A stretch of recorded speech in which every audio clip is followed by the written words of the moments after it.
예수님의 비유가 전체적으로 끝나가지고, 이번 주부터는요, 요한복음을 쭉 나갑니다. 요한복음은요, 마태복음, 마가복음, 누가복음, 요한복음, 이 네 사복음서가 있잖아요. 그 사복음서 중에서도, 요한은요, 좀 특별한 사람이었어요. 예수님 품에 이렇게 성만찬에 6월절 되기 전날 밤 예수님께서 어, 식사하시고 같이 있을 때 예수님 품에 누워있던 사람이죠.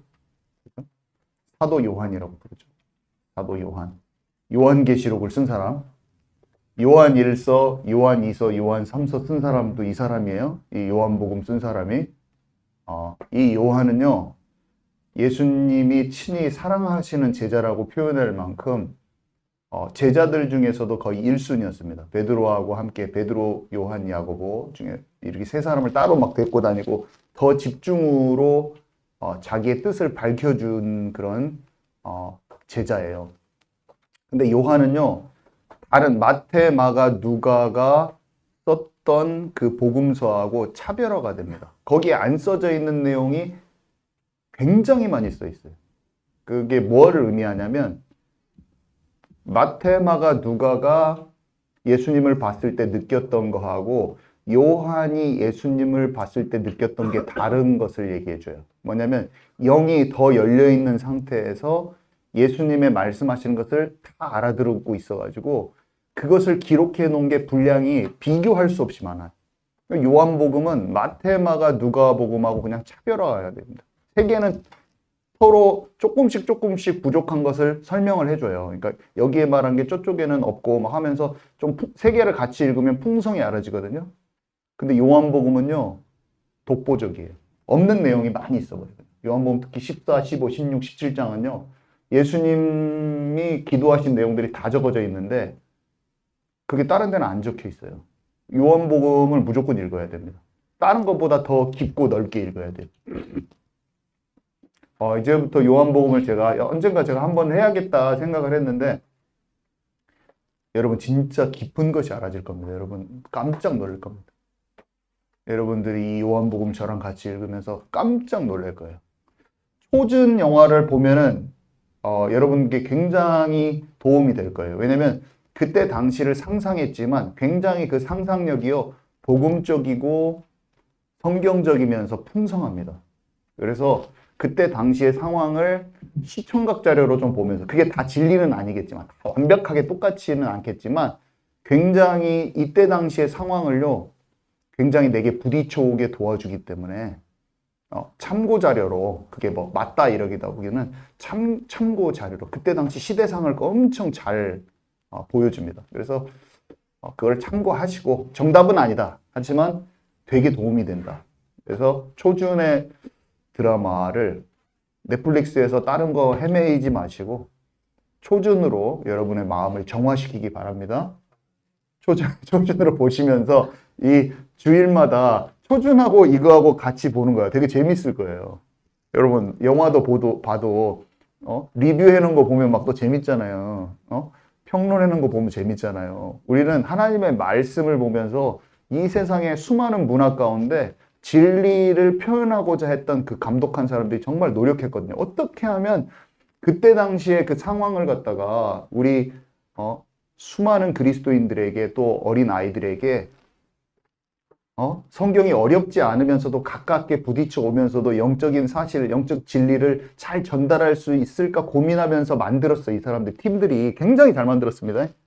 그래서 우리는 다른 거 많이 있어요. 반지의 제왕도 있고 뭐 그 뭐지? 왕좌의 게임도 있고 많이 있지만 폭삭 미더수다 이런 것도 있지만 이런 거 다 놔두고 일단은 그런 것도 봐도 돼요. 너무나 또 막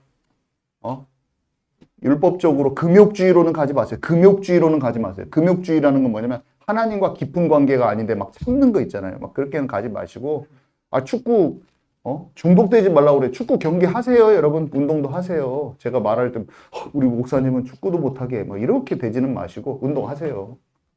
그걸 또 집에서 막 축구하지 말라고 그랬잖아. 정영 목사님 그러면 이제 우리 배려버리는 거야. 그렇게 하지 마시고 그렇지만 내가 끌려다니는 자가 되면 안 되잖아. 질질 끌려다니면 안 돼. 드라마에 끌려다니는 자가 되면 되겠어요? 드라마가 계속 생각나서 애들 밥도 못 해줘. 이건 문제가 있잖아요. 축구 보다가 다음날 내 거 직장 생활 못하고 막 잠 오고, 이건 문제가 있단 말이에요. 여러분, 거기서 벗어나시기 바랍니다. 즐길 줄 아는 사람은 중독에서 벗어난 사람이 즐길 줄 아는 거예요. 이 땅에서 하나님의 것을 잘 아는 사람이 규모를 갖추면서 모든 일을 할 수 있는 것입니다. 그래서 금욕주의도 되지 마시고, 참지도 마시고, 중독에 찔찔 끌려다니지도 마시고, 하나님의 것을 창조적으로 이 땅에 풀어낼 수 있는 힘을 가진 저와 여러분 되기 바랍니다. 자, 그래서요, 정말 재밌어요. 요한복음은 오늘 제가 요한복음 1장 하면은 여러분 깜짝 놀랄 거예요. 아니, 이런 내용이? 하면서 왜 이런 내용을 맨날 요한복음 1장을 읽었는데 나는 몰랐지? 하면서 이런 게 발견이 될 건데. 자, 요한복음은요, 일단 이 요한은 야고보의 동생이고 그 어부였던 아버지 세베대, 어머니는 살로메. 살로메는요, 예수님의 어머니 마리아와 자매인 것으로 추측되죠. 왜냐하면은 나중에 예수님이 십자가에 죽으실 때 마리아랑 그 옆에 살로메랑 다 같이 따라다닙니다. 그래가지고 살로메가 그냥 보통 사람이 아니야. 그리고 요한한테 네 어머니니 맡긴다고 하셨거든요. 근데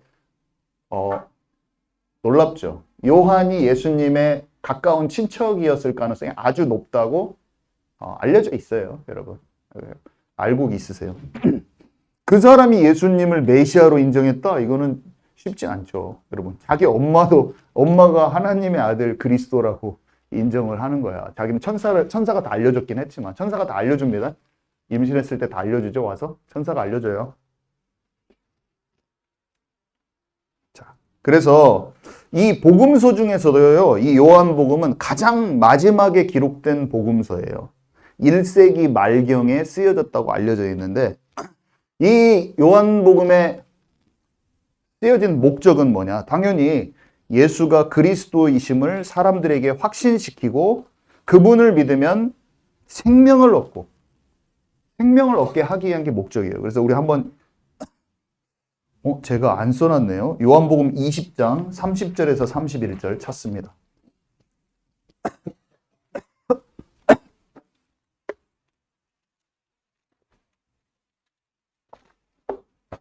이 사도 요한이요, 예수님에게 사랑받던 이 제자 요한이 그 쓴 목적을 분명히 그냥 요한복음에 적어놨어요.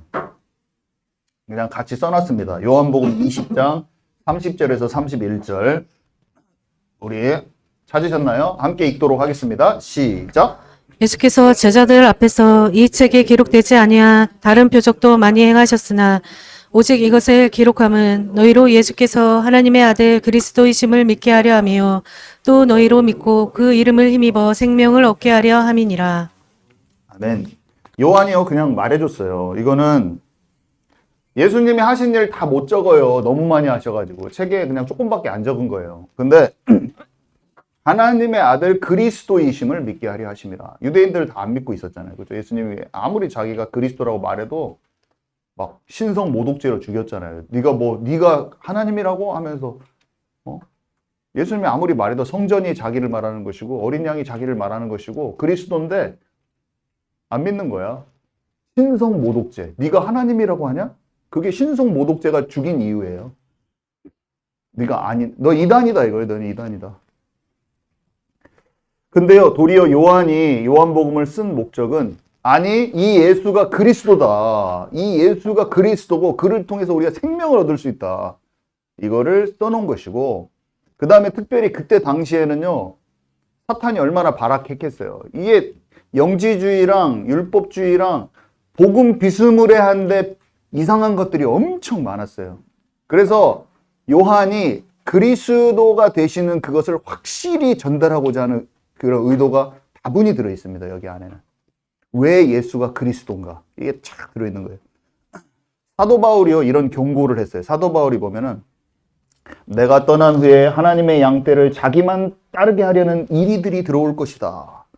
그러면서 이리들이 와가지고 사람들을 마음을 뺏어간다 이거예요. 그런 사람들이 1세기 초대교회 이후에 많이 일어났어요. 사도 바울이 이걸 설명하는 장면이 있죠. 여러분 아시죠? 그러면서 너희들이 이 교회 무리 가운데 있지 않고 벗어나고 이탈하는 사람이 엄청 많이 생길 거야. 그래서 거짓 교사들이요 엄청 판을 쳤어요. 1세기 때, 초대교회 때. 복음의 진리를 자꾸 빗나가게 왜곡되게 하고, 한마디로 예수 그리스도에 관한 개념을 갖다가 자꾸 잘못되게 만들게 하고 혼란스럽게 하고, 이 복음으로 인해서 우리가 갖는 믿음 있잖아요. 이 믿음을 흔드는 거예요. 제가 자꾸 말하지만 우리가 여기 나와 있는 것은 그 믿음의 누룩 때문에 흔들리지 않으려고 있는 겁니다, 여러분. 여러분, 흔들리면 어떻게 되냐면 교회가 세속화되는 거예요. 세속화라는 것이 얼마나 무섭냐면, 교회가 기준이 정확히 안 돼 있잖아요. 그러면 청년들이요, 살아있는 사람이 없는 거야. 예배가 살아있는 사람이 없는 거예요. 제가 교회들을 외국에서도 많이 가봤지만, 커뮤니티야. 100명, 150명 있는데 커뮤니티라니까요. 교회 많이 나와요. 150명 예배 딱 드려. 청년들이 쫙 있어. 유학생들 다 와 있어. 근데 전부 다 예배자는 한 명도 없어요, 제가 봐. 나도 아니고. 나도 아니고 얘네들도 아니고. 가면은 술판, 마약. 진짜입니다. 진짜입니다. 누가 교회 다니는 애들이. 전부 다 그래요. 한국보다 더 심한 것 같아요, 제 생각에, 거기는. 교회가 아니죠. 그냥 사람들 모임이야. 목사님이 해주는 역할이 뭐냐면 애들 방구해줘. 처음에 유혹하면 모르니까. 그럼 그 교회를 다 옵니다. 왜냐면 목사님이 그렇게 해주니까. 루트가. 예배가요. 예배도 다 해요. 말씀도 전해요. 찬양도 다 있어요. 근데 껍데기지. 근데 아무도 그게 누가 나와가지고 껍데기들아! 너희들 다 껍데기야! 주님이 오시면 그걸 하셨을 거예요. 성전을 주님이 엎으시잖아요. 너네 지금 여기 만민이 기도하는 내 집에서 뭐하니? 다 껍데기들아! 하면서 주님이 다 엎어버렸을 거예요. 제가 지금 생각하면 주님이 와가지고 이거 다 엎어버렸을 거예요. 너네 뭐하니? 커뮤니티냐? 하면서. 내가 성전이야 하면서 예수님 다 엎었어요. 예수님 그렇게 하셨잖아요. 하나님의 선지자는 그걸 하고 두들겨 맞겠죠? 저는 알았는데 무서워서 못했죠. 사람 눈치 보니라고. 여러분, 뭐가 진짜입니까? 그런 건 다 가짜인 거예요. 다 가짜예요, 그런 거. 우리는 가짜인 것을 할 수가 없어요. 여러분, 아멘이십니까? 세상에서는 그런 것 그렇게 돼 있잖아요. 그러면 그냥 그게 교회인갑다 하고 나도 모르게 거기에서 그 사람들의 분위기를 예수님처럼 성전을 뒤집는 걸 못하고 거기에 앉아가지고 주여 하고 앉아있고 이게 예배인 줄 알고 그 수준의 착각 속에서 머뭅니다. 동화돼가지고. 근데 하나님의 선지자들과 예수님의 진짜 제자들은 다 뒤집어 버려요. 아멘이십니까, 여러분? 뒤집는 게 사람들한테 핍박받고 어지럽히는 것처럼 보이지만 안 그래요. 거기 살리게 돼 있어요. 결국에 한 명이라도 살리게 돼 있어요. 죽은 예배는 아무리 좋아 보여도 다 죽는 거예요, 여러분. 우리는 절대 가짜가 될 수 없습니다. 여러분, 가짜가 될 수 없어요. 진짜 생수가 터져 나오는 게 진짜 예배지. 일단은 우리가 생수가 터져 나와야 돼요. 다른 데 가서 뭘 하는 게 아니라 우리가 생수가 터져 나오는 예배가 돼야 돼요, 여기서. 여기서 저와 여러분이 진짜 주님께 집중되어지는 예배가 돼야 되는 게 진짜예요. 감정도 아니고 이성도 아니라 영의 예배가 되어야 하는 게 진짜인 것입니다, 여러분. 그것을 하기 위해서 우리가 여기 있는 거예요. 이거는 카리스마적인 선동이 아니에요. 그것도 아니에요. 오해하지 마세요. 여러분, 누가 말을 잘하고 운변을 잘하면 거기에 또 선동되거든요. 어휴, 목사님, 우리 목사님은 카리스마적이야, 멋있어. 막 이렇게 하면. 그것도 아니에요. 여러분 아시겠습니까? 제가 말하는 게 뭔지 아시겠습니까? 믿음이라는 것은 선동당하는 게 아니에요. 어떤 사람에게. 막 마음에 감동적이야. 막 이런 것도 아니야. 이성적으로 막 뭔가를 탁탁탁 논리도 아니에요. 논리도 이성도 감정도 아니야. 그거는 믿음에서 나오는 어떤 좋은 것이겠지만 기초는 그리스도에 대한 믿음과 생명인 것을 여러분 아시기 바랍니다. 그래서 어디서 논리적인 말에 감동받지도 마시고 감정적인 감동에도 그것도 다 아니다. 진짜는 하나님의 영이 우리와 함께 해주시는 영적 감동과 생명이라는 걸 여러분 아시기 바랍니다. 그래서 영지주의가 그때 엄청 많았는데 영지주의가 최고로 초대교회를 힘들게 했는데 예수님을 이상하게 생각하는 거예요. 예수님이 모래사장을 걸으면 예수님은 발자국이 나타나지 않아. 막 이런 스토리가 있었어요. 영지주의에는. 예수님을 유령같이 본 거죠. 유령같이. 일부분은 신이고 일부분은 하나님이야. 뭐 이런 말도 하기는 했는데 예수님은 실제 부활하신 육체를 가지고 있었단 말이에요. 여러분 발자국이 남아요. 예수님은. 그 몸을 새 몸을 입었을 때는. 그리고 예수님 실제 예수님도 모래사장을 걸었을 때 당연히 발자국 남지. 근데 이 사람들은 유령 같은 존재라고 생각하고 또 무슨 주장이 있었냐면 이 세상은 너무 악해서 신은 이 세상을 창조할 수 없다. 그래서 신에서 떨어져 나온 어떤 악한 부분이 이 세상을 창조했기 때문에 이 세상의 악한 힘에 의해서 창조되었다는 것을 말하고 물질이 악하기 때문에 예수님은 사람이 될 수 없었을 것이다. 그는 유령 같은 존재였다. 이런 게 영지주의였는데 별거 우리가 보면은 아닌 줄 알잖아요. 근데 사람들이 다 속아. 지금도 마찬가지예요. 가짜의 진리가 사람들 그냥 속이는 거예요, 여러분. 복음에서 조금 비껴나간 거. 우리는 성경을 정확하고 바르게 넓고 깊게 알아야 된다고 제가 말했잖아요. 주님이 원하시는 대로 비유가 풀이돼야 돼. 주님이 원하시는 대로 상징이 필요가 이게 알아줘야 되는 거예요, 여러분. 5,000명 집사 이거 보고 있을 건데 5,000명 집사가 저한테 말하더라고. 어떤 사람을 만났는데 이단인데 하나님의 사람이 저한테 전화 와서 그러더라고. 하나님의 교회 사람이 너무나 확신을 가지고 논리를 가지고 정확하게 말을 하는데 이 사람 믿음이 대단한 것처럼 느껴지더래요. 대화를 하는데 너무나 잘못된 것을 너무나 확신을 가지고 얘기한다는 거야. 여러분 그러면서 그 사람이 막 자기보다 성경의 지식을 많이 알고 있는 것 같다고 하는 거예요. 그러면서 이 사람 많이 한다 이렇게 느끼는데 가만히 들어보니까 말이 안 되는 말들을 하더래. 그러면서 자기가 그건 아닌 것 같다고 얘기를 해줬더니 그 사람이 자기를 보고 놀더래. 이 사람 보통 사람보다 많이 하네?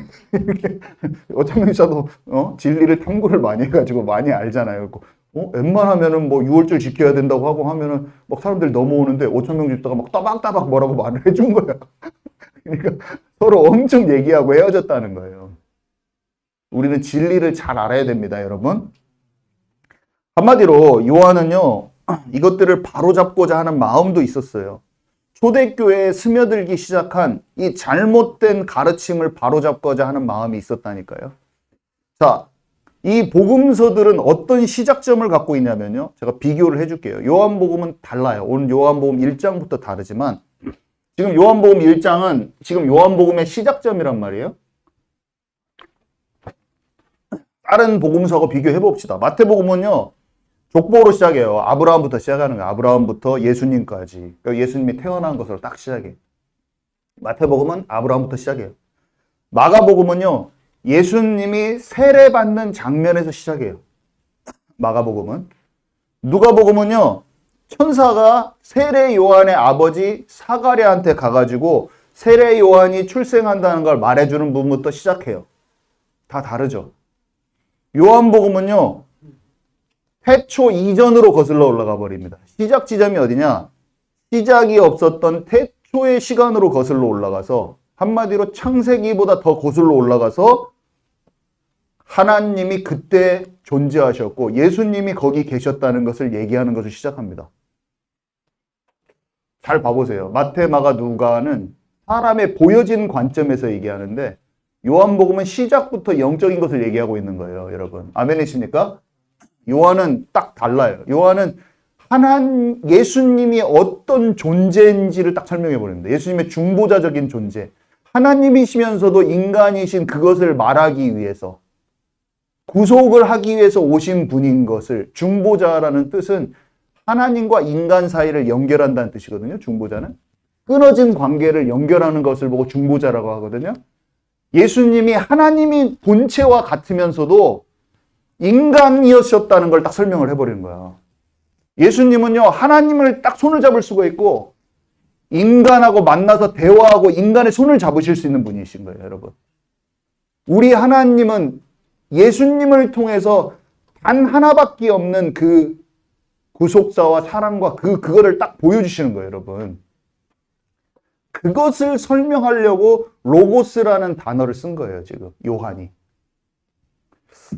자, 설명해 보도록 하겠습니다. 1절 우리 같이 읽도록 하겠습니다. 태초에 말씀이 계시니라. 시작. 태초에 말씀이 계시니라. 이 말씀이 하나님과 함께 계셨으니 이 말씀은 곧 하나님이시라. 네, 여러분 사람들이 많이 착각하는 게 뭐냐면 하나님에서 입에서 나온 어떤 말이 그것이 하나님 뭐 빛이 있으라 하면은 빛이 있으라라는 이 말이 이 말 소리의 이 말이 이 인간의 몸으로 이렇게 변화돼 가지고 예수님 오셨구나 이런 착각을 많이 합니다. 글을 읽으면 저도 옛날에 한동안 그렇게 생각했어요. 말씀이 육신돼서 오셨다니까 하나님이 말한 어떻게 이렇게 한 게 이것이 탁 변화돼 가지고 예수님으로 왔다. 저는 그렇게 생각했어요. 그러면서 그거를 막 이렇게 돼 있으니까 나는 이해 못하지만 뭔가 대단한 뜻이 있을 거야. 그런 하나님이 막 전동번개 같은 이런 말씀이 육신으로 변화됐구나. 그랬을 거야. 막 하면서 막 상상을 하면서 막 그래 믿어야지 했더니 그게 아니더라고. 아니에요, 여러분. 그리스인들은요. 그때는 헬라 제국 여러분 아시죠? 바벨론, 메데바사, 헬라 제국, 그 다음에 로마 이거잖아요. 로마는요 헬라의 문화권 안에 있었어요. 그때 당시에 쓰여진 성경이 70인역이라고 지금도 사람들이 그걸 보죠. 그때 당시는 헬라 문화권, 로마라는 게 지배했지만 문화는 다 헬라예요. 그러니까 헬라어를 썼어요. 헬라어가 그리스어예요, 여러분. 구약 성경은 히브리어로 써 있고 신약 성경은 헬라어로 써 있다는 거예요, 여러분. 그죠? 헬라어예요, 다. 전부 다 쓰는 게 다 헬라어예요. 그리스어. 헬라어는 그리스어예요. 그러면 문자라는 것은 지금 우리가 문자가 막 한국말은 단어가 막 여러 가지 마음 상태를 표현하는 단어도 화났어. 우리는 근데 화난 거 안에서 섭섭한 것이 있잖아요. 섭섭한 것이 없어. 미국 영어에는 한마디로. 그때 당시에 글을 표현할 때는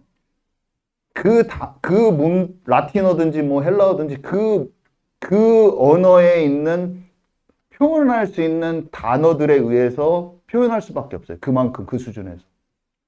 여러분 이해 가십니까, 제 말이? 영어는 일단 한국말보다 표현이 훨씬 조금밖에 없어요. 섭섭한데 angry라고밖에 표현 못해. 내가 지금 화냈는데 화난 것이 섭섭한 거야. 한마디로 그런 거예요. 하나님, 예수님을 표현하기 위해서 뭔가 그 당시에 예수님의 존재적인, 영적이면서도 신적이면서도 인간적인 어떤 중보자를 표현하고자 하는 단어가 뭔가가 있어야 되는데 그게 없는 거야. 그래서 요한이 고른 것이 로고스라는 거예요, 로고스. 그리스인들이 많이 쓰는 단어 중에 로고스라는 단어가 있었어요, 당대에. 사람들한테 즐겨 쓰이는. 제 말을 잘 들어보세요. 당시 그 사람들이 많이 다루던 개념이자 단어였어요, 로고스. 로고스는 무슨 뜻을 갖고 있냐면, 말이란 뜻. 그 다음에 생각이라는 뜻. 생각을 보고, 철학자들은 이성과 사유, 이런 식으로 표현해요. 사유가 생각이라는 거예요. 그냥 생각이에요, 생각. thought. 영어로 하면 thought. 그러니까 쉽게 말하면 너무 사람들이 이거 신학적으로 뭐 어렵게 돼 있는데, 막 이 설명이, 제가 지금 오늘 드리려는 설명이 막 엄청 어렵게 설명해 놨어요. 근데 별로 어려운 것도 아니야. 성경은 로고스를 그냥 그때 당시에 쓰이는 한 가지의 뜻으로 써놓은 거야. 말이라고, 말씀. 그러니까 우리가 헷갈리는 건데, 그때 당시 사람들은 말이라고도 로고스를 번역하고, 그러니까 영어 단어의 뜻이 많이 있잖아요. 여러분 아시죠? 여러 가지 뜻이 있잖아요. 그런 것처럼 헬라어 단어, 그리스어였던 로고스에는 말이라는 뜻도 있고, 그 다음에 생각이라는 것도 있고, 또 철학적으로 이 사람들이 설명할 때 우주적 질서라는 우주적인 어떤 그런 뜻도 가지고 있어요. 그래서 이 사람들이 철학으로 어떻게 많이 써먹었냐면 이 로고스라는 것을 이렇게 써먹는 거야. 이 그리스 철학에서 로고스라는 단어를 뭐라고 쓰냐면 모든 것은, 이렇게 보여지는 모든 것들은 사실은 생각 속에서 이미 존재하는 거야. 할 때 로고스를 써먹는 거야, 이 사람들이. 생각이 나타난 어떤 것을 보고 그때 로고스를 써먹는 거예요, 이 사람들이. 근데 그러면 이런 거예요. 이 아이패드가 있잖아요. 그러면 이 아이패드가 있는데 이 아이패드가 스티브 잡스 머릿속에서 이미 생각이 있었다는 거예요. 근데 그게 생각이 있는 것은 머릿속에 있는 그 아이디어나 디자인이 역으로 나타났다는 거예요. 뭔가 그런 거를 써먹을 때 로고스를 쓴 거예요. 쉽게 얘기하면 로고스란 단어를. 세상에 나타난 사물은 그것에 대한 아이디어나 그 생각, 사유가 먼저라는 거예요. 그리스 철학자들에게 있어서 이 생각은 나타난 사물의 기원이다. 그때 로고스라는 단어를 썼다는 거예요. 요한이 다 알고 있습니다. 그때 당시. 그래서 그리스인들은 이 로고스라는 단어를 단순히 말이라고만 표현하지 않고 생각, 우주의 질서, 원리 이런 것을 표현하는 단어로 사용했었다는 거예요. 제가 지금 말하는 거 사람들 다 알고 있는 거예요. 여러분하고 저만 잘 모르는 거고. 사람들 다 아는 거예요, 이거. 이게 말씀에 대한 오해라는 것도 일반 사람들 다 아는 거예요. 여러분들이 안 들어서 모르는 거예요. 그냥 오늘 알고 넘어가는 거예요. 요한복음 1장을 이해하는 거예요, 그냥. 하나님이 원하시는 그때 방식대로 이해하는 거고, 요한이 어떤 의미를 갖고 얘기하는가를 지금 설명하는 거예요, 그냥. 여러분 알고 지나가셔야 돼요. 그래서 성경을 쓰여질 때, 그때 당시에 헬라어 기반으로, 그리스어 기반으로 사도 요한이 당시 로고스라는 단어를 사용해서 뭔가 예수님을 표현하고자 했다는 것을 우리는 알아야 되는 거예요. 그때 그 단어로. 그래서 말씀이 육신됐다 이렇게 자꾸 하지 말고 로고스가 예수님이 됐다고 생각하면서 로고스가 뭔 단어로 쓰이려고 했지? 이걸 생각하는 거예요. 영어 해석하듯이. 그거 알아야 됩니다, 이거. 자, 그래서 태초에 하나님과 함께 하셨다는 거예요. 하나님 입에서 나온 말이 함께 하는 게 아니라 뭔가 그 보이지 않는 우주 질서가 이 땅에 육신을 입고 실체가 돼야만 하는 어떤 것이라는 거예요. 어떤 생각을 넘어선 하나님의 존재적인 것이 하나님과 함께 하셨는데 그 존재라는 게 신적 존재예요. 하나님, 그 말씀은 하나님이시냐. 그러니까 그 로고스는 하나님이시니라 이렇게 하는 건데 하나님이 계셨는데 그 로고스라는 존재가 하나님과 함께 하셨는데 그게 육신을 입고 이 땅에 왔다는 거예요, 여러분. 그래서 자꾸 하나님 입에서 나오는 사운드, 그 소리로서의 말이 그분과 함께였다고 인식하지 마시고 신적 존재이자 장차 인간의 몸을 입고 오실 어떤 하나님적인 존재가 로고스라는 거예요, 여러분. 아멘이십니까? 그렇게 이해해야 된다는 겁니다. 그래서 막 말씀에 하나님의 우리가 헷갈리는 게 뭐냐면 착각하게 되기 쉬운 건 뭐냐면 하나님의 그 말씀이 자꾸 하나님 육신을 입었나 그거는 방해야, 방해되는 거예요. 예수님께 더 초점이 안 맞아져요. 그냥 로고스적인 어떤 그 존재가 하나님과 함께 하셨는데 육신을 입고 오셨다. 거기에 더 초점이 가야 되는 거예요. 요셉이래. 요한이 말하고 싶은 건 그거예요. 그래서 더 이상 말씀 자체가 예수님이 됐다. 그렇게 생각하는 거 버리시기 바랍니다. 그렇게 생각할 필요도 없어요. 자, 그래서 그 로고스가 육신이 되어 나타났다는 건데, 그러니까 예수님의 하나님됨과 사람됨을 표현하기 위한 단어일 뿐이야, 헬라어 단어. 한마디로 예수님의 신성과 예수님의 인성을 표현하기 위한 그 당시의 단어로 선택한 게 로고스라는 거예요. 자, 그래서 일단은 여기까지 지나갔고요. 요한복음 1장 2절에서 3절 우리 함께 읽도록 하겠습니다. 요한복음 1장 2절에서 3절. 2절에서 3절입니다. 시작. 만물이 그로 말미암아 지은 바 되었으니 지은 것이 하나도 그가 없이는 된 것이 없느니라. 네. 예수님이 창조주라는 거예요. 그러니까 창세기 1장 1절에 보면 태초에 하나님이 천지를 창조하시니라 했을 때 여러분 잘 아시죠?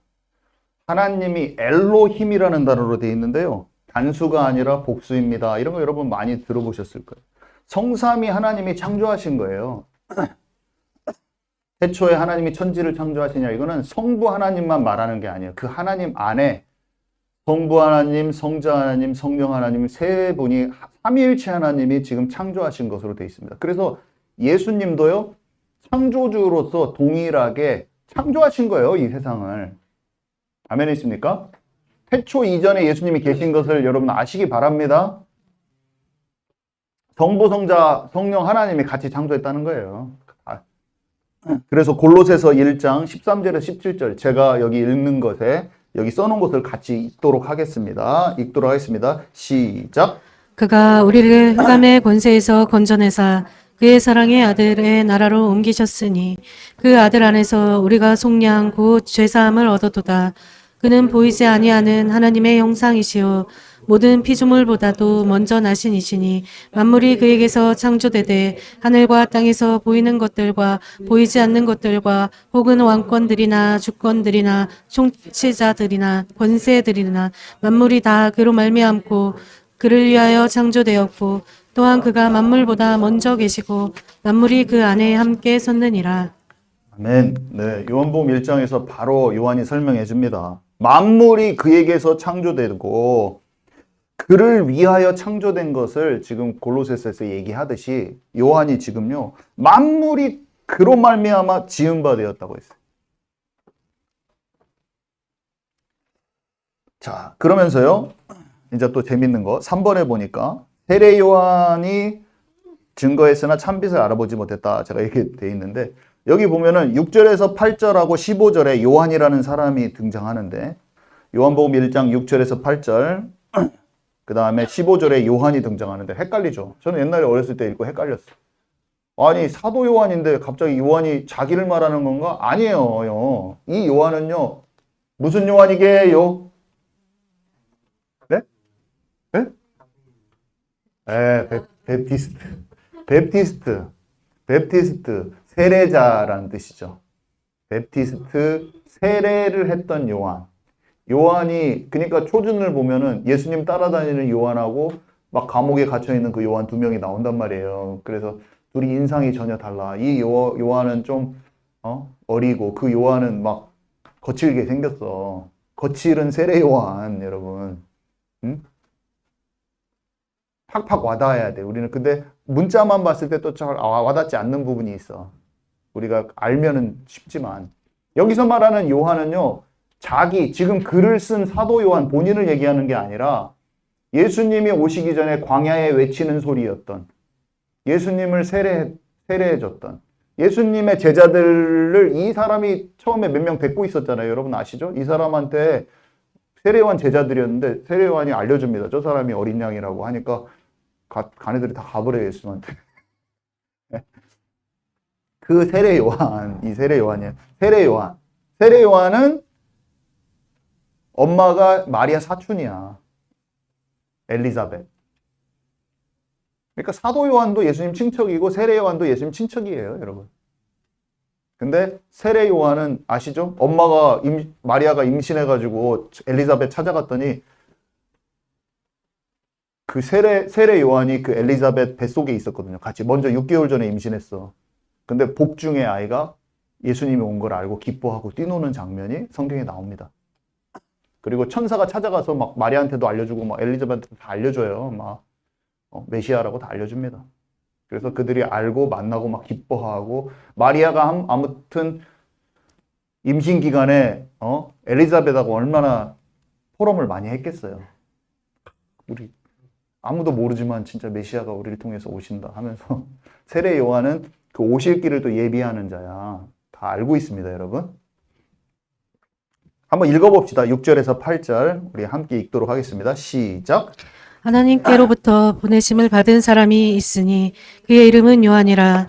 그가 증언하러 왔으니 곧 빛에 대하여 증언하고 모든 사람이 자기로 말미암아 믿게 하려 함이라. 그는 이 빛이 아니요 이 빛에 대하여 증언하러 온 자라. 당황하시는 분들 지금 같이 못 읽었는데 제가 여기에 있는 것도 한번 읽고 성경 구절은 다 못 적었기 때문에 성경 구절 1장 읽을 때는 성경 구절을 딱 읽어야 돼요. 지금 아셨죠? 한마디로 뭐라고 말해요, 여러분? 빛에 대하여 증언하고 이 사람은 증언한 자예요. 예수님이 아니고 빛은 예수님이고 세례 요한이 증언하는 자란 말이에요. 이해 가시죠? 지금 이거 못 따라하면 공부 못하는 사람인데? 아셨죠? 지금 이거? 네. 자, 그래서 15절 한번 읽어봅시다. 15절. 중간에 지나가서 15절 한번 읽어봅시다. 1장 15절입니다. 시작. 요한이 그에 대하여 증언하여 외쳐 이르되 내가 전에 말하기를 내 뒤에 오시는 이가 나보다 앞선 것은 나보다 먼저 계심이라 한 것이 이 사람을 가리킴이라 하니라. 네, 요한이 말하잖아요. 창세전에 계셨던 나보다 먼저 계신 분이라는 거예요. 네? 그죠? 자기가 6개월 더 빠른데 자기보다 더 먼저 있다고 하잖아요. 자기 뒤에 있는 사람인데 사실은. 자기 뒤에 있는 사람인데 자기보다 앞섰다고 얘기합니다.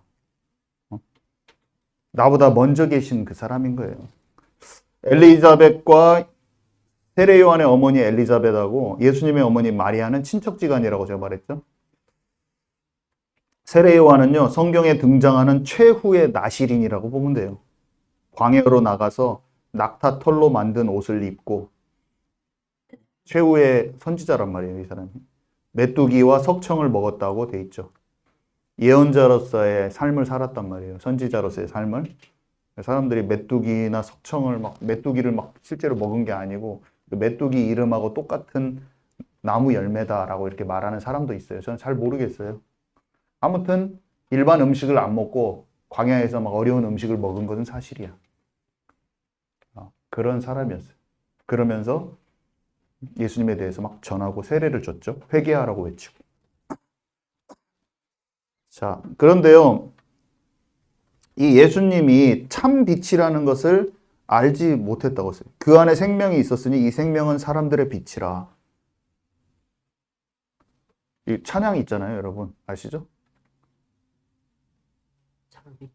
참빛 세상에 그거 있잖아요.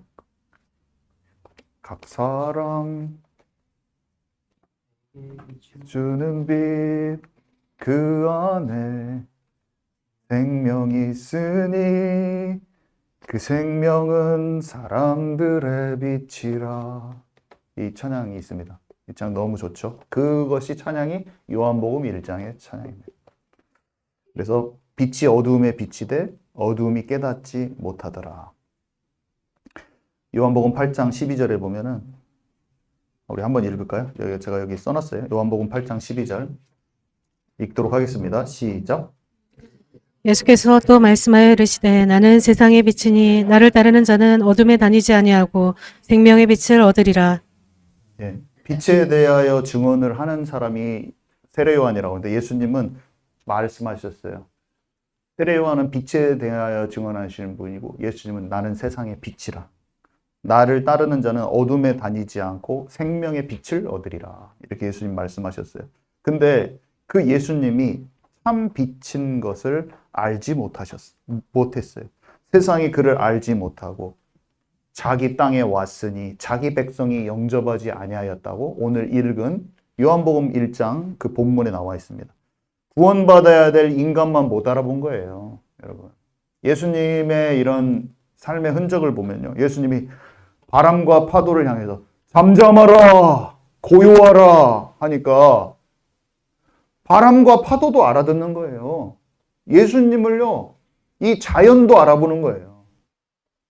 나귀를 타고 예루살렘에 예수님이 입성을 하거든요. 예수님이 나귀를 타고 그 나귀를 참 재밌는 장면이 있는데 예수님이 그래요. 한 번도 사람이 타보지 않은 어린 나귀 새끼를 가져오라고 하십니다.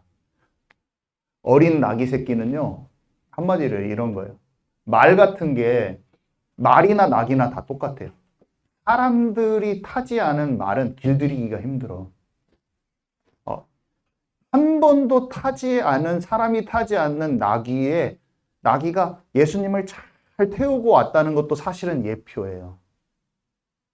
예수님이 창조주인 것을 나귀도 알아보는 거예요, 여러분.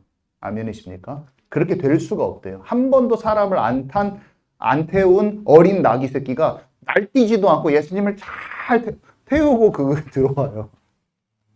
여러 가지 예표가 있는데 세상은 큰 말을 타고 병거를 가지고 전쟁에 영웅으로 오는데 예수님은 그 나귀를 타고 들어오신 장면이란 말이에요. 또 누가 알아봅니까? 이 바다도 알아보고 파도도 알아보고 이런 나귀 새끼도 짐승도 예수님을 알아보고 귀신 들린 사람이 와가지고 막 말하는 거예요. 예수님, 내가 당신이 누군 줄 압니다. 막 하면서 당신이 하나님의 아들이요. 막 그 얘기 몇 번이나 합니다, 여러분. 악령에 사로잡힌 사람들도 때때로 당신이 누군 줄 압니다. 바람도 파도도 나귀 새끼, 짐승, 어린 새끼도 예수님을 알아보고 악령 들린 귀신도 예수님을 알아보는데 주님을 알아보지 못한 것은요, 어두워진 인간의 마음뿐이었다는 것을 우리가 봐야 되는 거예요. 다 대부분 못 알아보는 거예요. 그래서 예수 그리스도가 참 빛이라는 것을 아무도 알아보지 못했다고 요한이 얘기하고 있는 것입니다. 세상이 그를 알지 못하고 자기 땅에서 자기 백성이 영접지 아니하였다. 예수님은 내가 이스라엘의 집에 잃어버린 양을 찾으러 왔다고 하셨고요. 그분이 메시아고 그분이 약속된 그리스도였어요. 아브라함에게 그토록 말씀하셨던 네 씨, 성전을 통해서 그렇게 말씀하셨던 예수 그리스도도 다윗이 그렇게 기뻐하고 오실 예수님을 알고 그렇게 기뻐했던 그 예수님이 오셨는데 백성들이 뭐라고 합니까? 우리는요, 왕이요, 가이사 왕밖에 없어요. 이렇게 얘기해요. 가이사 외에는 왕이 없어요. 이게 백성들의 태도요. 이 사람이 우리를 다스리게 저는 놔두지 않을 거예요. 왕, 유대인의 왕, 그게 팻말이에요. 여기.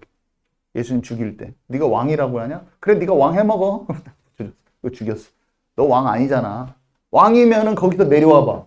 십자가에서 내려와봐. 너 하나님 문도 내려와봐. 막 이렇게 하면서 죽였어요. 근데 이사야의 예언대로 사람들에게 멸시와 버림을 당할 것이다. 사람들에게 멸시와 버림을 당할 것이다. 철저하게 이사야가 예언했습니다. 그분이 예수님이셨어요. 그렇지만 영접하는 자, 곧 그 이름을 믿는 자들에게는 하나님의 자녀가 되는 권세를 주셨다고 그랬어요. 거기 성경 구절 한번 읽어주실래요? 혈통도 아니요 육정이 아니요. 거기 한번 누가 읽어주시기 바랍니다.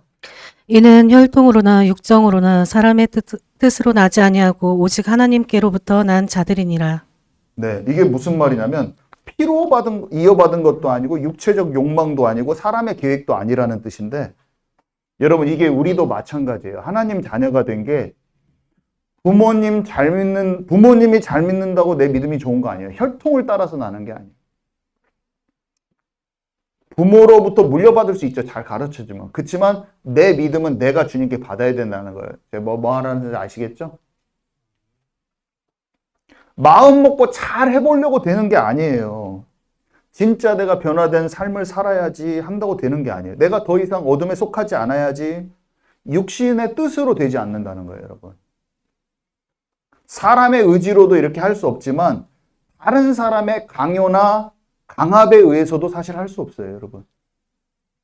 다른 사람의 권유에 의해서도 안 됩니다. 어떻게만 되냐? 새로운 탄생이 되는 것은, 새로운 피조물이 되는 것은 오직 하나님으로부터 나온다는 거예요. 하나님으로부터 태어난 하나님의 자녀로서만 된다는 것인데, 그래서 육체적인 탄생하고 영적인 탄생은 전혀 다른 거예요. 하나님이 지금 우리에게 질문하고 계시는 거예요. 너희는 하나님의 영으로 이 새 생명을 얻은 자들이냐? 너희가 지금 이 새 생명을 알고 있느냐? 하나님 자녀된 그 비밀을 알고 있느냐? 이거는 진짜 믿음은 은혜로 되는 것입니다. 어렸을 때부터 교회 오래 다녔어도 영국에서 제가 정말 예수님을 알게 됐을 때 그 믿음은 선물 같았어요. 하나님이 내 눈을 열어주신 거지, 하나님이 내게 믿음을 주시고 눈을 열어주신 거더라고요. 그 때가 이르러서 내가 누구한테 듣긴 들었는데 저가 느낌은 그것을 눈이 열렸다는 느낌이지 내가 믿었다는 그런 느낌이 안 들더라고요. 눈이 그냥 열려지고 내가 믿어진 거예요. 그렇게밖에 설명을 못 하겠어. 그냥 그토록 알고자 했는데 알아지지가 않고, 그렇게 믿어졌을 때 요한복음 1장 12절의 말씀이 저는 어땠냐면요, 이게 너무나 힘있게 내게 다가오면서 믿어지면서 집에서 학교를 갔다 오는데 제 입에서요, 이 말을, 영접하는 자 곧 그 이름을 믿는 자들에게는 하나님의 자녀가 되는 권세를 주셨으니, 이게 입으로 100번, 1000번을 다시 얘기해도 너무 좋은 거 있죠. 이 말 자체가 영접하는 자, 곧 그 이름을 믿는 자들에게는 하나님의 자녀가 되는 권세를 주셨다. 이 말이 살아서 내게 꿈틀거리면서 믿어지면 계속 그 말을 되뇌이고 길을 건너면서 영접하는 자. 혼자 웃음이 나는 거야. 혼자 그 믿음이 샘솟는 거야. 저는 이렇게 된 적이 없었어요. 그러니까 제가 받은 믿음이라는 것을 설명하기 위해서 그랬다는 것을 지금 얘기하는 거예요. 내가 예수님을 영접하는 걸 내가 뭔지를 아는 거야. 영접하는 자, 곧 그 이름을 믿는 자들에게 하나님의 자녀구나, 나는. 이게 그렇게 힘있게 내 영혼에 힘있게 부딪혀서 나를 살리는 거예요. 그 말 자체가. 예수님이 그리스도인 게 알아졌고요. 그 영접하는 게 뭔지를 알아졌고요. 내가 하나님 자녀 됐다는 게 알아져 버린 거예요. 설명할 수 없습니다. 저는 이렇게밖에 설명을 못 하겠어요. 그냥 믿어진 거예요. 초자연적인 하나님이 내게 주신 그 믿음으로만. 그때부터 걱정이 떠나더라. 그때부터 나를 향한 계획이 진짜로 질문이 되고, 그때부터 인도받고 싶은 생각이 들고, 그때부터 하나님의 음성이 더 가까이 듣고 싶고, 딱 그냥 그렇게 바뀌어버렸어요. 그때 이후로 바뀌어버렸어요. 완전히 육신을 따라 살던 내 삶에서 탈피하기, 껍질을 벗고 깨고 나오면서 온전치는 않을지라도 그 길에 들어서 버렸어. 완전히 그때부터 지금까지 상승곡선이지. 아무리 누가 나한테 비난하고 너는 왜 그 모양 그 꼴이라고 말해도 나는 전진하고 있습니다라고 얘기할 수 있어요. 아니요, 나는 작년보다 주님과 더 친밀해요. 누가 나에 대해서 욕한다? 저는 부족합니다. 아직도. 하지만 그 말하고 비난하는 사람보다 내가 더 가까울 수도 있어요. 정말입니다. 주님의 음성을 더 잘 들을 수도 있고 삶 속에 주님과 더 가까울 수 있다는 거예요. 함부로 그래서 다른 사람의 말을 듣고 내 자신이 함몰되지 않아요. 왜냐, 내 걸음을 주님과 함께하는 걸음을 내가 알기 때문에. 온전하지 않아도 그 길을 알고 있기 때문에 함부로 판단받지 않습니다. 내가 잘못한 건 주께 회개하겠죠. 그렇지만 그 사람이 나에 대해서 모를 수도 있어요. 그 말하는, 여러분을 비난하는 그 소리가 그 말에 그 사람이 주와 가깝지 않을 수도 있어요. 더 안 가까울 수도 있어요. 여러분, 하나님을 진짜 믿는 것이 무엇인지 그 속을 체험하는 저와 여러분 되기 바랍니다. 자, 그래서요.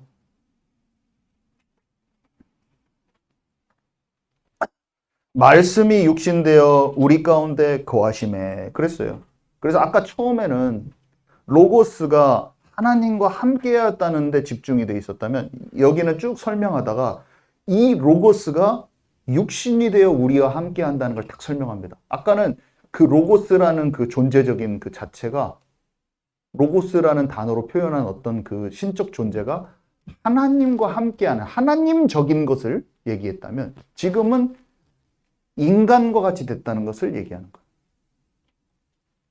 그러니까 이 로고스는 하나님이면서 인간인 거예요, 지금.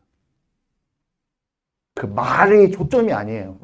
말씀이라는 게 초점이 아니에요. 우리가 여기서 봐야 될 것은 로고스라고 되어 있는 그 어떤 그 생각이나 말이나 우주의 원리라고 그때 당시에 사용했던 그 단어가 그 단어 이상의 어떤 것을 표현하기 위해서 요한이 이 단어를 사용했을 뿐이야. 그러면서 로고스가 하나님과 함께 했으며, 이 뭔가 당시에는 생각이 실체가 될 수 있었던 어떤 그런 단어로 사용했던, 그런 의미로 사용하고 했던 그 단어가 사실은 나는 이걸 통해서 요한은 말하는 거야. 하나님적인 존재이자 이 땅에 육신으로 실체로 나타난 그 존재를 나는 표현하고 싶어서 로고스를 썼다는 거예요, 이 사람. 아멘이십니까? 그래서 예수님은 중간인 거예요, 다. 영으로는 하나님과 손잡고 육으로는 우리와 손잡고 실제 만나주신 그 중보자신 거예요. 중간에서 깨어진 관계를 회복시키는 역할을 하시는 분이라는 거예요. 자, 그래서 이 예수님을 우리가 알면요, 하나님을 만날 수 있어요. 왜냐면 예수님이 이 땅에 오셔서 십자가 지신 이유가 뭐냐면 내가 아버지와 하나인 것처럼 저들도 우리와 하나가 되게 하옵소서. 그게 십자가에 못 박히신 이유야. 그게 십자가 지기 직전에 요한복음 14, 15, 16, 17장에서 기도의 핵심이 뭐냐? 내가 아버지와 하나인 것처럼 저들과 하나가 되게 하옵소서. 이게 예수님이 오셔서 십자가 지시고 부활하신 이유이다니까요. 요한복음 14장 7절에서 12절 우리 함께 읽도록 하겠습니다. 우리 함께 읽도록 하겠습니다. 시작. 너희가 나를 알았더라면 내 아버지도 알았으리로다. 이제부터는 너희가 그를 알았고 또 보았느니라. 빌립이 이르되 주여 아버지를 우리에게 보여주옵소서. 그리하면 족하겠나이다. 예수께서 이르시되 빌립아 내가 이렇게 오래 너희와 함께 있으되 내가 나를 알지 못하느냐. 나를 본 자는 아버지를 보았거늘 어찌하여 아버지를 보이라 하느냐. 내가 아버지 안에 거하고 아버지는 내 안에 계신 것을 내가 믿지 아니하느냐. 내가 너희에게 이르는 말은 스스로 하는 것이 아니라 아버지께서 내 안에 계셔서 그의 일을 하시는 것이라. 내가 아버지 안에 거하고 아버지께서 내 안에 계심을 믿으라. 그렇지 못하겠거든 행하는 그 일로 말미암아 나를 믿으라. 내가 진실로 진실로 너희에게 이르노니 나를 믿는 자는 내가 하는 일을 그도 할 것이요 또한 그보다도 큰 일도 하리니 이는 내가 아버지께로 감이라. 뭡니까? 예수님은 성령을 통해서 아버지 하나님과 딱 진하게 연결되어 있는 관계예요. 이미 아버지와 지금 육체를 입고 있지만 아버지와 하나 되어 있는 관계예요. 그래서 예수님을 보고 하나님을 볼 수 있어야 되는 거예요. 하나님의 나라가 이루어지고 하나님 나라의 일이 이루어지고 있는 거예요. 예수님 통해서. 예수님이 하나님하고 접속되어 있는 상태인 거예요. 그래서 그 일을 이루면서 우리가 그 예수님을 통해서 하나님을 만날 수가 있다면 우리도 예수님과 연결돼서 하나님 아버지의 뜻과 계획대로 움직이는 삶이 되는 거예요. 생각도 우리의 일도 만남도 모든 것이. 그래서 내가 하는 일이 아니라 제가 여러분한테 말하는 거예요.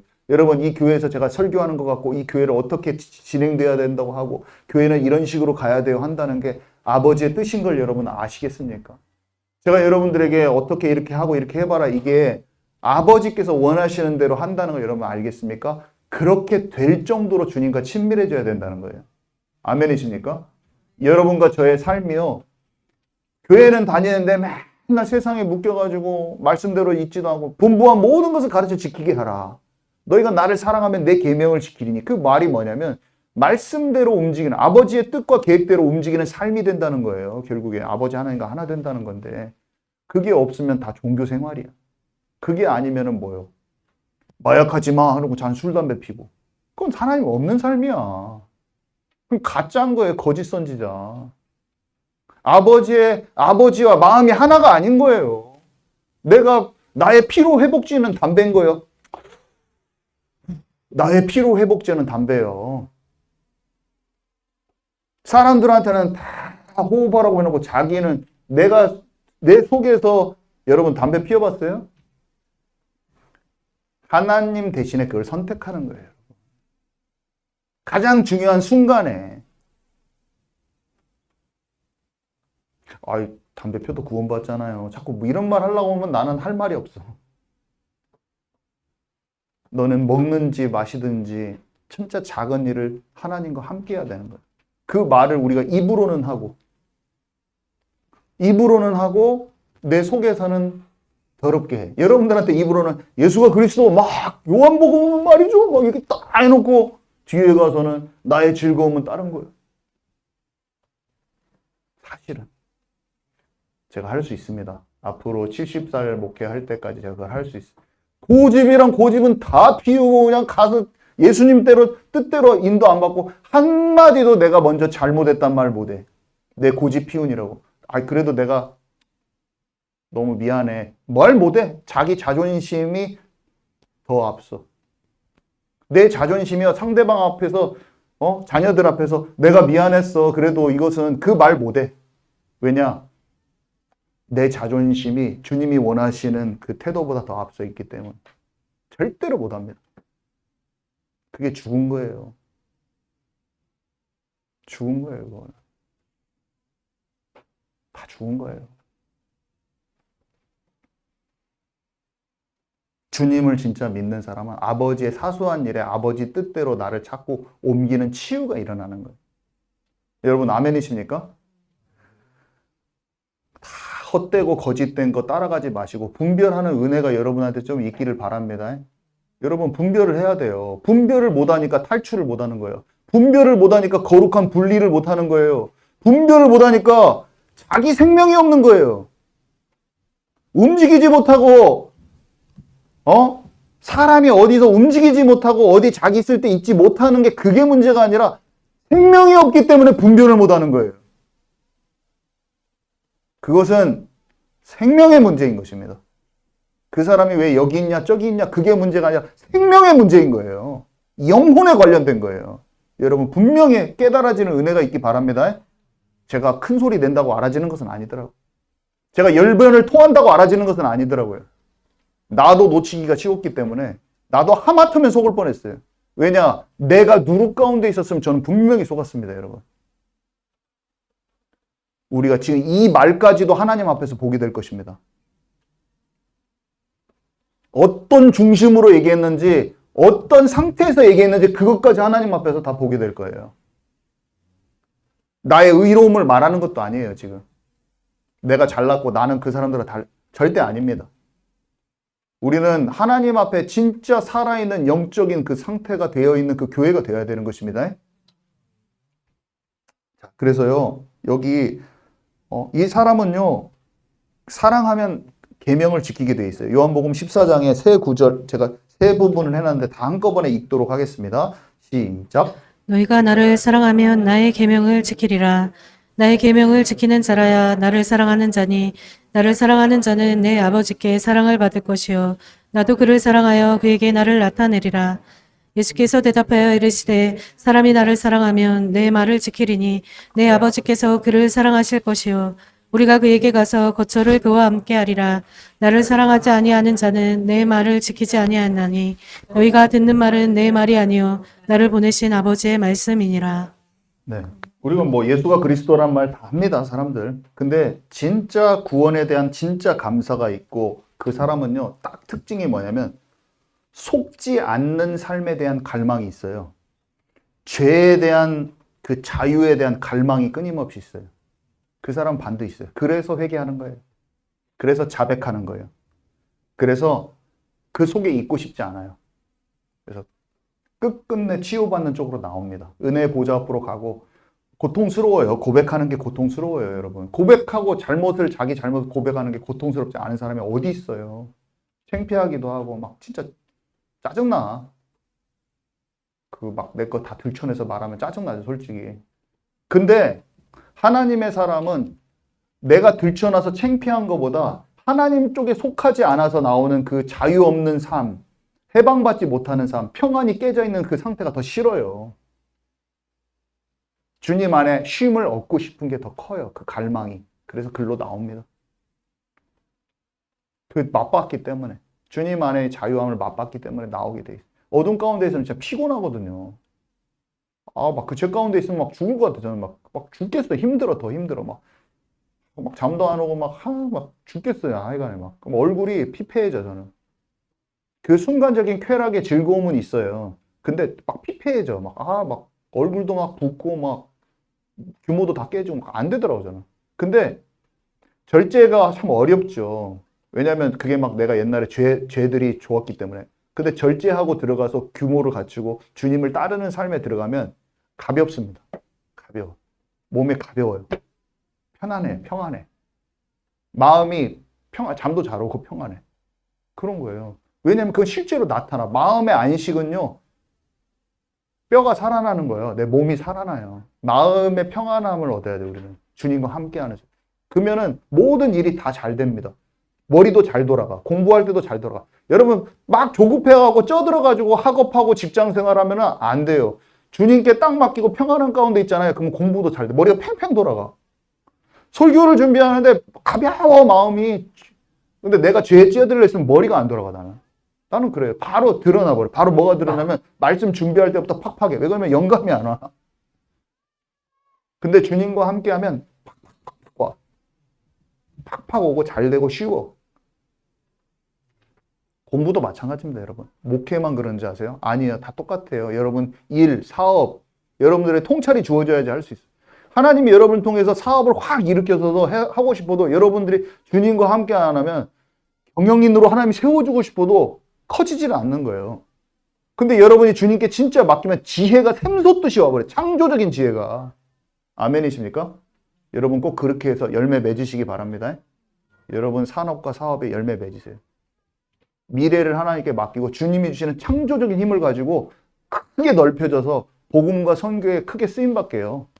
나는 그거 놓치지 않고 목회 가운데 열매 맺고 싶은 사람이에요.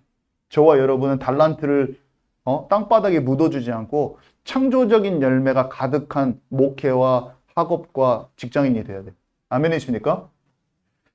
자, 마지막인데요. 여기 이사야 59장을 읽어보시고요. 율법은 모세로 말미암아 주신 게 아니고 은혜와 진리는 예수 그리스도로 말미암은 것이라고 그랬어요. 지금 끝날 시간이 됐는데 이거 설명 아주 간단하게 할게요. 요한이 설명을 해주는 거예요. 예수님 오기 전에는 모세의 율법을 따라서 희생제사 제도가 있었고 황소나 염소로 제물로 드렸잖아요. 그죠? 그러면 죄를 짓잖아요. 그러면은 제물을 드려가지고 제사를 지내고 용서함을 받았어요. 그때는 용서함을 받고 하나님과 관계를 회복하고 그 제사를 했던 마음들이 뭐냐면 죄를 지었단 말이에요. 누구한테 도둑질을 했어. 걸렸어. 제사장한테 나와가지고 자기 제사를 해서 주님 제가 진짜 용서해 주세요 하고 속죄제, 속건제 이런 거 드린단 말이에요. 그때 그러면 내 대신에 이 황소가 죽잖아요.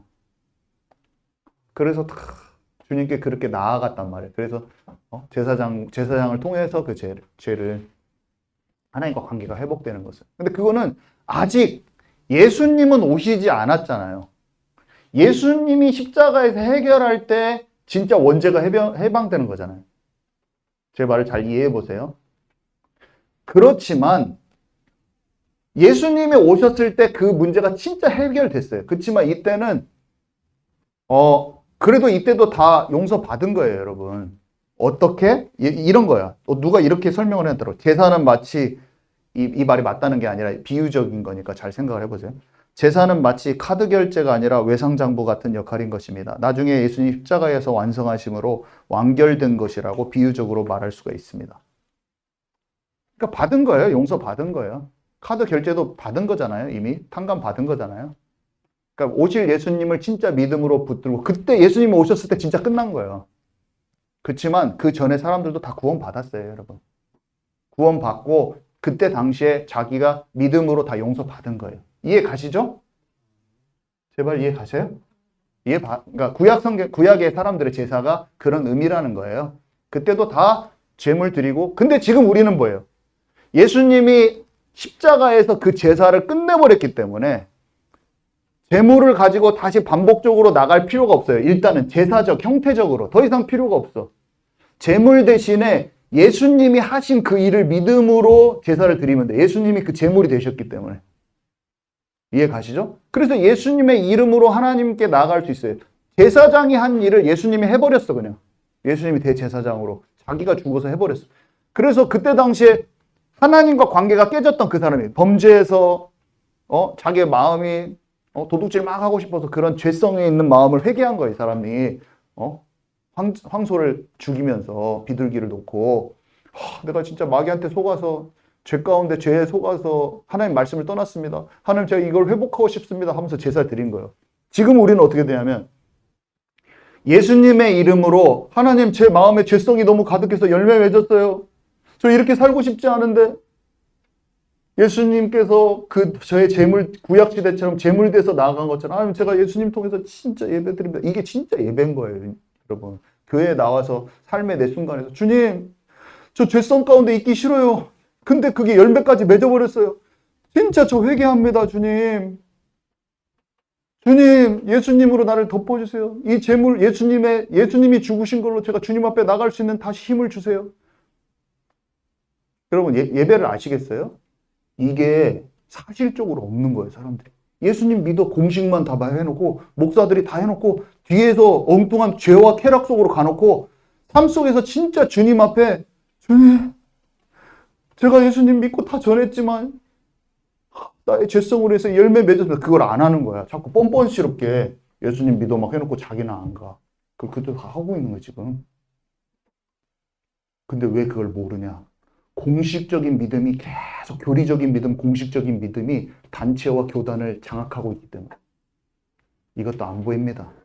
예배를 진짜 통회하고 자복하는 심령으로 죄를 고백해 본 그런 사람들만 이 말도 이해가 가요. 여러분 이해할 수 있을까요? 내 자신이 진짜 주님 앞에 작은 것, 주님과 불통되는 것을 하나님 제 마음이 너무 아파요. 예수님 이 제사가 드려지는 사람만이 그걸 아는 거예요. 제 말이 꼭 이해 가야 돼요. 우리 교회 사람들. 요한이 그걸 얘기하는 거예요. 모세의 그것이 지금은 예수 그리스도로 말미암아 그게 된다는 거예요. 그 예수님 그 중보자라는 거예요. 이걸 모릅니다, 사람들이. 복음을 모르는 데도 있고요. 복음을 아는데 공식처럼 알면서 삶 속에서는 이게 잘 안 되는 교인들도 많은 거예요. 자기 자존심만 피고. 사람한테 미안하단 말 절대로 못 합니다. 왜냐하면 하나님 앞에 안 왔기 때문에 사람한테 안 하는 것은 하나님의 안 한 것으로 딱 볼 수가 있어요. 사람한테 미안하단 말 잘 못하고 자존심 피우는 사람 거의 하나님께도 안 하는 겁니다. 하나님께 자기의 그 고집스러움과 자존심을 회개를 안 하는 거예요. 그러니까 사람한테는 당연히 안 해요. 사람한테 안 하는 게 아니라 하나님한테 안 하는 거예요. 사람한테 말하는 사람 있잖아요. 이렇게 포럼할 때 내가 마음이 진짜 너무 아파서 눈물 흘리는 사람. 그 사람은 하나님한테 이미 했어요. 그 중심으로 이미 한 거예요. 절대로 우리는 뻔뻔한 자가 되면 안 돼요. 아멘이시죠? 하나님께 예수님의 이름으로 그 사람은요. 70번에 7번. 어떤 사람 좀 잘 안 될 수도 있어요. 자기 체질 때문에. 근데 그 중심이 있는 사람은 자기의 상태를 놔두지 않고 주님께 끊임없이 나와서 주님 진짜 저의 상태를 치유해 주옵소서. 그것을 한두 번 하고 양심의 화인만 채로 가는 게 아니라 그걸 하는 사람 치유돼 버려요, 여러분. 여러분 지긋지긋하게 매여 있는 문제가 있더라도 주님께 토설하면서 상하고 통회하는 심령으로 끝까지 나와서 치유받아 버리는 저와 여러분 되기 바랍니다. 은혜의 보좌 앞에 나와 이걸 안 하는 거예요, 지금 사람들이. 여러분 우리 그걸 해야 돼요. 예. 끝났는데요. 로고스이신 예수님을 요한복음 1장을 통해서 잘 알아야 돼요. 결론은 신성과 인성을 가진 예수님을 알리고자 했던 요한의 마음을 찾으세요. 두 번째, 그래서 그 예수님과 우리는 하나 되는 거예요. 그분이 하나님과 하나였던 것처럼 우리도 하나 되는 거예요. 예수님을 알지만 깊이 공식처럼 이렇게 믿어지고 있는 이 시대에 우리는 진짜 그 계명을 지키는 속으로 들어가야 돼요. 그걸 하려면 어떻게 해야 됩니까? 구약에서 진짜 그 희생제사를 드렸던 것처럼 예수님으로 말미암아 우리는 끊임없이 희생제사를 드려야 돼요. 예수님을 통해서 끊임없이 은혜의 보좌 앞에 나가세요, 여러분. 여러분의 상태를 놔두지 마세요. 끊임없이 고백하세요. 안 됐어도 끊임없이 고백하세요. 저는 예수님을 통해서 저는 끊임없이 용서받고 끝내 일어서 버릴 겁니다, 주님. 피하지 마세요. 여러분의 다시 넘어진 그 자리에서 다시 예배드리러 오세요. 우리 교회는 예배드리러 계속 오세요, 여러분. 거기 넘어져 있지 마세요. 예배드리러 끝내 오세요. 주님이 치유하실 겁니다. 네, 기도합니다.